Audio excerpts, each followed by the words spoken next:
الحمدللہ ہم سب نماز پڑھتے ہیں اور ہم سب کو اپنی نمازوں کی فکر بھی ہوتی ہے، اور ہم نماز سے متعلق کورسز وغیرہ بھی کرتے رہتے ہیں، پڑھتے بھی ہیں، پڑھاتے بھی ہیں، اور اپنی تمام حرکات اور سکنات سنت کے مطابق کرنے کی کوشش کرتے ہیں۔ لیکن نماز کا ایک ظاہری پہلو ہے اور ایک اس کا روحانی یا باطنی پہلو ہے۔ کوئی عمل اسی وقت درست ہوتا ہے جب اس کے یہ دونوں پہلو جو ہیں وہ درست ہوں۔ ایک یہ کہ انسان کے عمل میں اخلاص ہو، اللہ کی خاطر کرنے والا، اور دوسرا یہ کہ ظاہری عمل جو ہے وہ سنت کے مطابق ہو۔ اخلاص کا تعلق ہمارے دل سے ہے اور ہماری نیت سے ہے، اور سنت کا تعلق ہمارے ظاہری اعمال سے ہے۔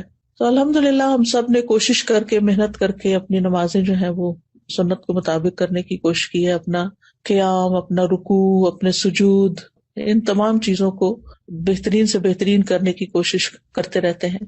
لیکن اس کے ساتھ ساتھ یہ بھی بڑا ضروری ہے کہ ہم اپنے اندر کو بھی مزید بہتر بنائیں، کیونکہ مجھے ہمیشہ اس بات کی بہت فکر رہتی ہے۔ میں اللہ تعالیٰ سے دعائیں بھی مانگتی ہوں کہ اللہ تعالیٰ میری نماز اپنی پسند کے مطابق کر لے، اور پھر جب یہ اللہ تعالیٰ کا فرمان پڑھتی ہوں کہ الذین هم فی صلاتہم خاشعون، یقیناً وہ مومن فلاح پا گئے جو اپنی نمازوں میں خشوع اختیار کرتے ہیں، تو کیا کروں، خیالات بھٹک جاتے ہیں اور ادھر ادھر کی سوچیں آنے لگتی ہیں اور فکر لگ جاتی ہے۔ کوشش کے باوجود بھی یہ بہت ہی کٹھن مرحلہ ہے، بڑی دشوار گھاٹی ہے جس کو عبور نہیں کر پائی۔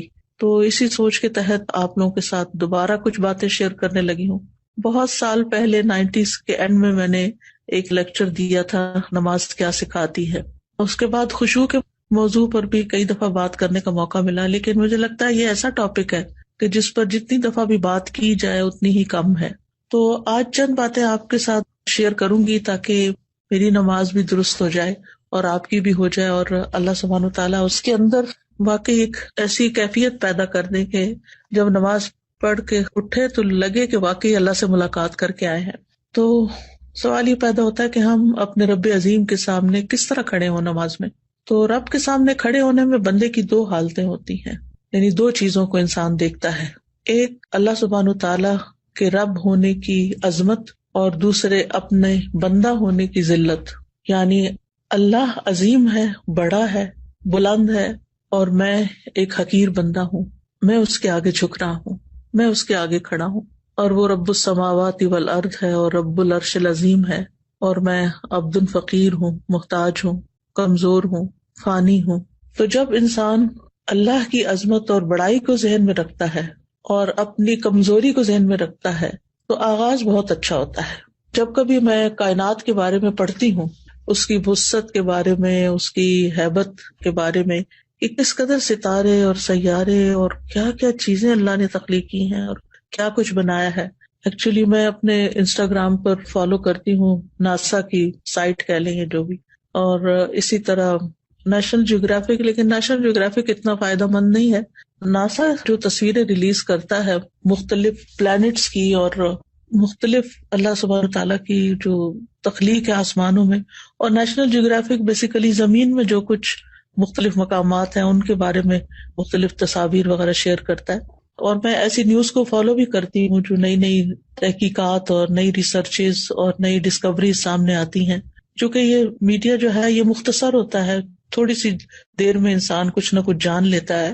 تو آپ یقین کریں کہ جس دن میں نے کوئی ایسی چیز پڑھی ہوتی ہے اس دن میرے دل کی کیفیت ہی کچھ اور ہوتی ہے، اور جب نماز میں وہ خیال مجھے آ جاتا ہے، کیونکہ ہم جو کچھ پڑھتے کرتے ہیں وہی چیزیں نماز میں آتی ہیں نا، تو جب وہ نماز میں خیال آ جاتا ہے مجھے، تو واقعی میرے اندر ایک اور ہی طرح کی نماز کے اندر کیفیت آتی ہے، اور پھر آنسو بھی گرنے لگتے ہیں۔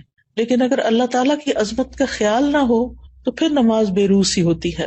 پھر ساتھ ہی سمندروں کے اندر کی مخلوقات اور عجیب و غریب مخلوقات اور پرندوں کے رنگ اور پھولوں کے، اور زمین کو بھی پوری طرح انسانوں نے ڈسکور نہیں کیا، مختلف مقامات کو آپ دیکھیں۔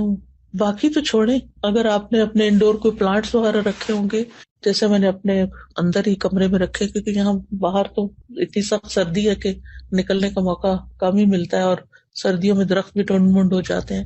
تو میں دیکھتی ہوں کہ کس طرح ایک پتا نکلتا ہے اور کس طریقے سے وہ گرو کرتا ہے، اور تھوڑی سی مٹی یا پاٹ میں کیا چیز ہے اس کے اندر جو مدد دے رہی ہے اس کو گرو کرنے میں۔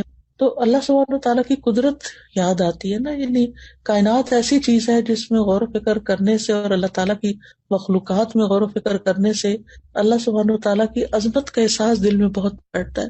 یہ کونی آیات ہے نا جن کے اندر ہمیں غور کرنا چاہیے اور اس بات پر ایمان رکھنا چاہیے کہ یہ اللہ سبحانہ و تعالیٰ ہی کی تخلیق ہے. اور پھر اس سے آگے یہ کہ یہ سوچنا چاہیے کہ یہ سب کچھ اللہ کی تسبیح بھی کر رہا ہے. وَإِن مِّن شَيْءٍ إِلَّا يُسَبِّحُ بِحَمْدِهِ وَلَٰكِن لَّا تَفْقَهُونَ تَسْبِيحَهُمْ. یہ ساری مخلوقات اپنے رب کو پہچانتی ہیں، اس کی وحدانیت کی گواہی دیتی ہیں، اس کی حمد کے ساتھ اس کی تسبیح بیان کرتی ہیں.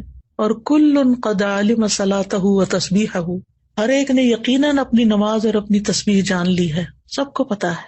تو اگر ہم اللہ سبحانہ تعالیٰ کی اس کائنات کو ذہن میں رکھ کے اللہ اکبر کہتے ہیں یا سبحان اللہ کہتے ہیں تو وہ کیفیت ہی کچھ اور ہوتی ہے. اللہ سبحانہ تعالیٰ اپنی مخلوقات کی مشابہت سے پاک ہے اور ہماری عقل اللہ کی عظمت کا احاطہ نہیں کر سکتی اور نہ ہی اس کے علم کا. وَلَا يُحِيطُونَ بِشَيْءٍ مِّنْ عِلْمِهِ إِلَّا بِمَا شَاءَ. اور احسان کے درجے میں نماز پڑھنا ایسا ہے نا کہ جیسے آپ اللہ تعالیٰ کو دیکھ رہے ہوں. ہم دیکھ تو نہیں سکتے لیکن ایک احساس ہی ہے نا یہ، ورنہ وہ تو ہمیں دیکھ ہی رہا ہے. اور پھر اس بات کو بھی ہمیں سوچنا چاہیے کہ اللہ سبحانہ تعالیٰ اس بات سے بڑا ہے کہ مخلوقات اس کا حق ادا کرے. ہم اس کا حق ادا نہیں کر سکتے، ہماری عقل ہمارا خیال اس کا ادراک نہیں کر سکتی. لا تدرکہ الابصار وہو یدرک الابصار. آنکھیں نگاہیں اس کو نہیں پا سکتی، ہمارے دل کی نگاہیں بھی نہیں پا سکتی، اور وہ ہمیں دیکھ سکتا ہے ہر حال میں کہ ہم کیسے کھڑے ہیں. تو بہرحال ہم ہیں تو اس بات سے قاصر کہ ہم اللہ کی بڑائی کا صحیح معنوں میں حق ادا کریں اور احساس کریں. لیکن یہ ہے کہ بہرحال کوشش ہی ہے، اور اللہ سبحانہ تعالیٰ ہر شرک سے پاک ہے، ہر شریک سے پاک ہے اور سب سے بڑا ہے. تو جب نماز شروع کریں اور اللہ اکبر کہیں تو بس ساری مخلوق نیچے اور اللہ سب سے بڑا، سب چھوٹے اور اللہ ہی بڑا. پھر اس کے بعد سبحانک اللہم و بحمدک و تبارک اسمک و تعالی جدک و لا الہ غیرک.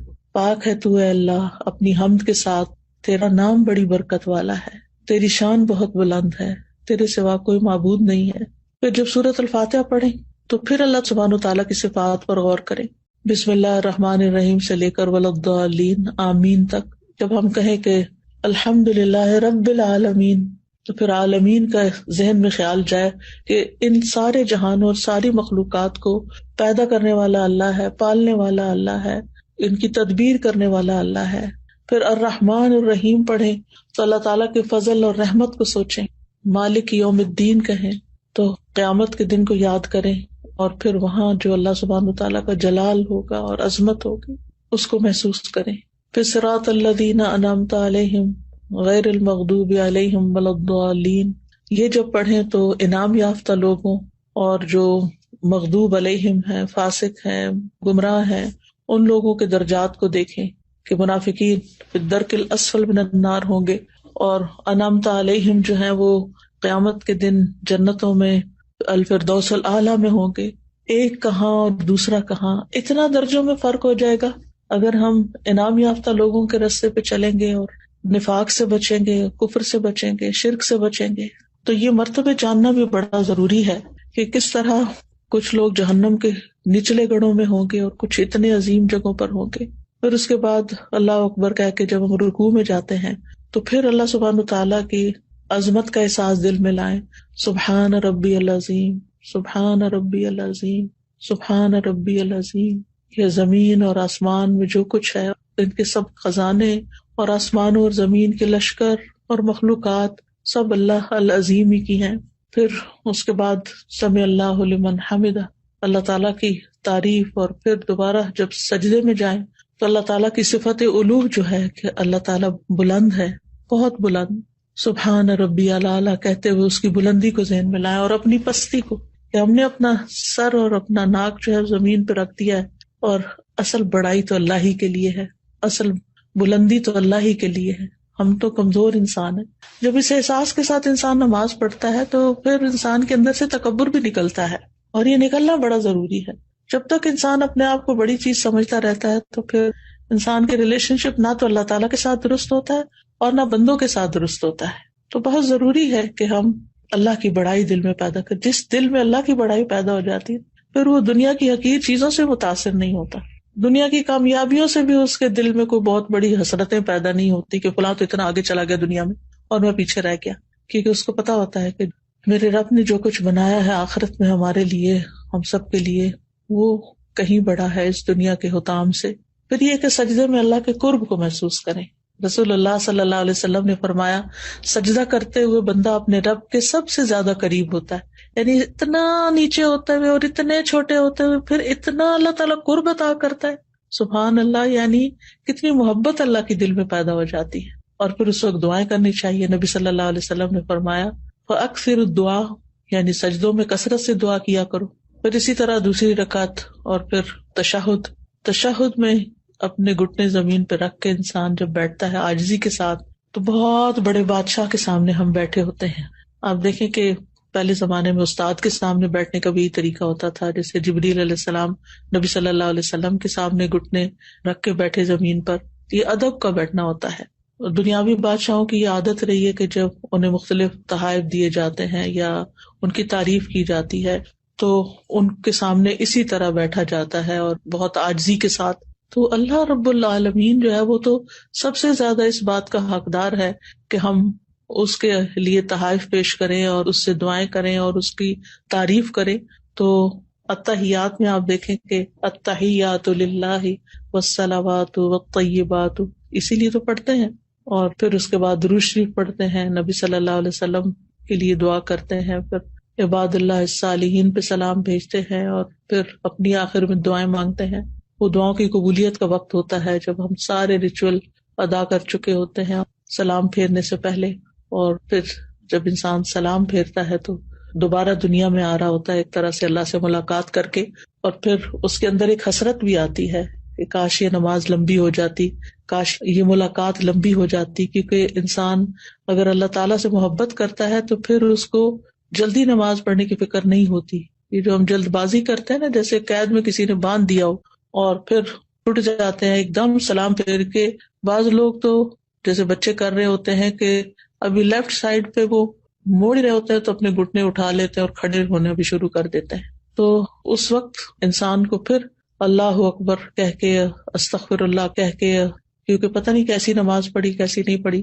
تو جس کا دل زندہ ہوتا ہے، جس کے دل میں اللہ کا ذکر ہوتا ہے، جس کے دل میں اللہ کی محبت ہوتی ہے، جو دل اللہ سے مانوس ہوتا ہے، جو اللہ تعالیٰ سے سرگوشیاں کرتا ہے، اس کی نماز کا لطف ہی کچھ اور ہوتا ہے۔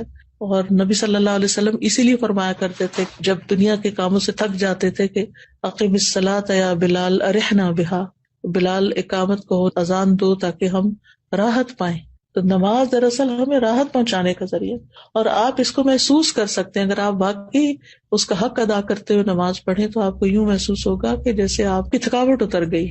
فزیکلی بھی انسان اوپر نیچے ہوتا ہے، رکوع اور سجدہ جم کے کرتا ہے اور پھر صحیح معنوں میں دعا بھی کرتا ہے۔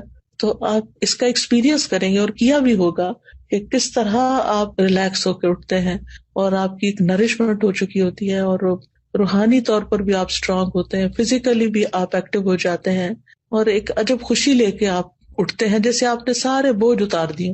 اور یہ بھی ایک حقیقت ہے کہ جب انسان رکوع اور سجدہ کرتا ہے تو اس کے گناہ اس کے کمر پہ لا کے رکھ دیے جاتے ہیں، اور پھر وہ اٹھتا ہے تو وہ گر چکے ہوتے ہیں۔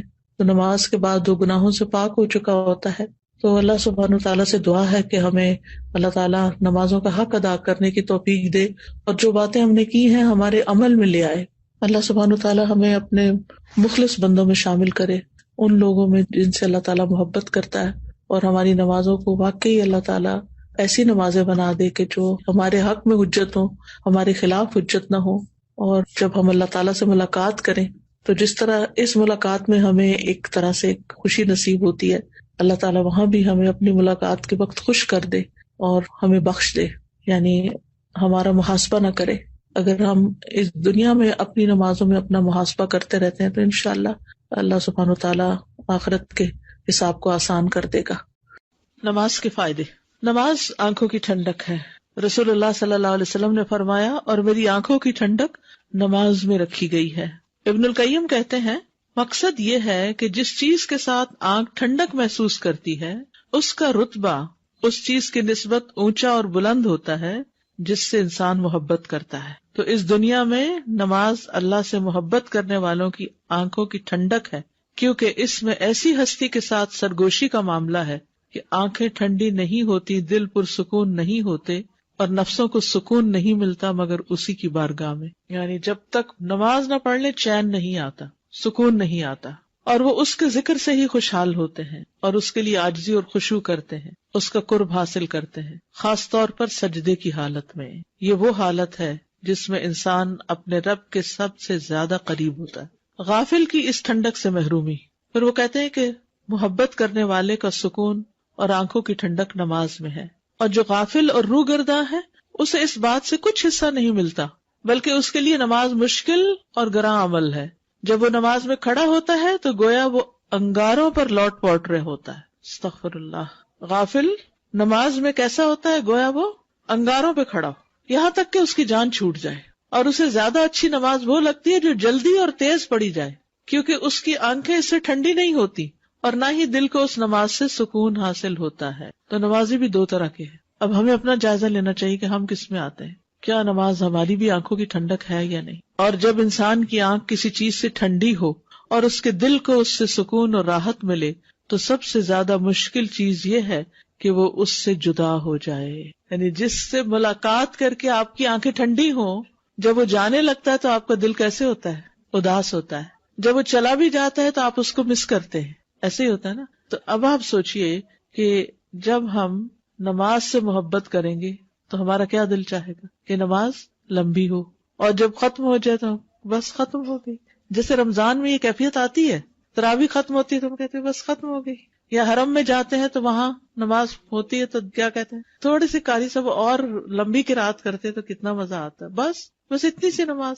وہاں دل چاہتا ہے کہ لمبی، کیونکہ اس وقت ہم سب کچھ چھوڑ کے ایک خاص کیفیت میں ہوتے ہیں. اور رمضان میں بھی شیطان چونکہ قید ہوتا ہے تو ہم اپنے اون پر ہوتے ہیں، تو اس وقت بھی نمازیں ہماری ترجیحات میں آ جاتی ہیں. اور تکلف کرنے والا ایسا دل جو اللہ کی محبت سے اور آخرت کی محبت سے فارغ ہو اور جو دنیا کی محبت میں مبتلا ہو، اس کے لیے سب سے زیادہ مشکل کام نماز ہے، اور اسے سب سے زیادہ ناپسند نماز کا لمبا ہونا ہے. حالانکہ وہ فارغ ہوتا ہے، صحت مند ہوتا ہے اور اسے کوئی کام بھی نہیں ہوتا، پھر بھی وہ نماز نہیں پڑھتا. نبی صلی اللہ علیہ وسلم کیا فرماتے تھے؟ یا بلال اقم الصلاۃ ارحنا بہا.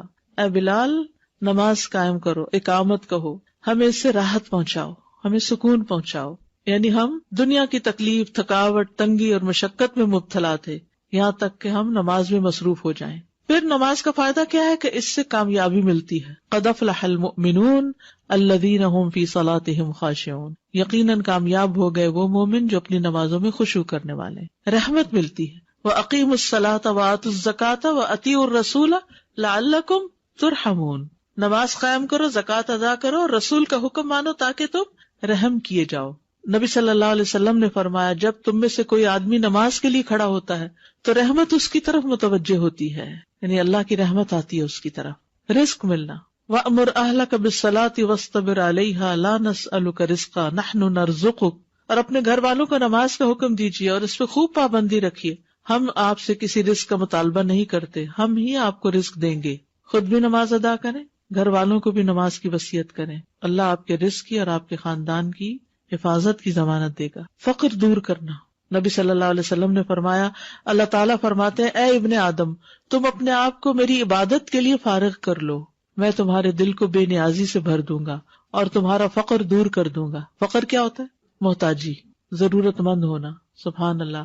اے ابن آدم تم اپنے آپ کو میری عبادت کے لیے فارغ کر دو، میں تمہارے دل کو بے نیازی سے بھر دوں گا.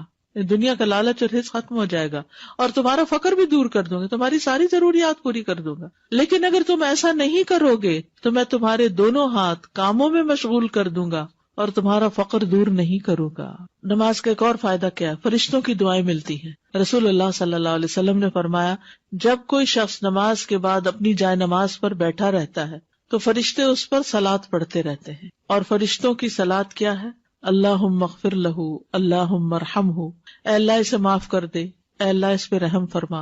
اور اگر وہ بیٹھ کر اگلی نماز کا انتظار کرتا ہے تو بھی فرشتے اس پہ صلاۃ پڑھتے اور ان کی صلاۃ یہی ہے اللہم اغفر لہ، اللہم ارحمہ. ایک نماز کے بعد دوسری کا انتظار عموماً کہاں کیا جاتا ہے؟ جب عمرہ یا حج کے لیے جاتے ہیں نا تو وہاں ایک نماز پڑھ کے پھر لوگ بیٹھ جاتے ہیں وہیں پر، تھوڑا بہت کچھ کھا لیا، تھوڑا اگر نفل کا ٹائم بیچ میں ہوا تو نفل پڑھ لیے جیسے مغرب کے بعد، اور پھر اس کے بعد قرآن پڑھنے لگتے ہیں، پھر اگلی نماز کا وقت ہو جاتا ہے. جتنی دیر یہ بیٹھتے ہیں لوگ ایک نماز سے دوسری نماز تک، فرشتے ان کے لیے دعائیں کرتے رہتے ہیں، دعائیں کرتے رہتے ہیں. فرشتے کیا دعا؟ اللہم اغفر لہ، اللہم ارحم، اللہ اس کو بخش دے، اللہ اس کو بخش دے، اللہ اس پہ رحم فرما. یقین مانیے اگر آپ کسی کو یہ جاب بھی دے دینا کہ میں تمہیں اتنے پیسے دوں گی، تم یہاں کھڑی رہو اور سارا وقت 1 گھنٹہ 1.5 گھنٹہ میرے لیے یہ 2 دعائیں پڑھو، دعا کرو، تو تھوڑی دیر کے بعد کہ میں تھک گیا، مجھے بریک چاہیے.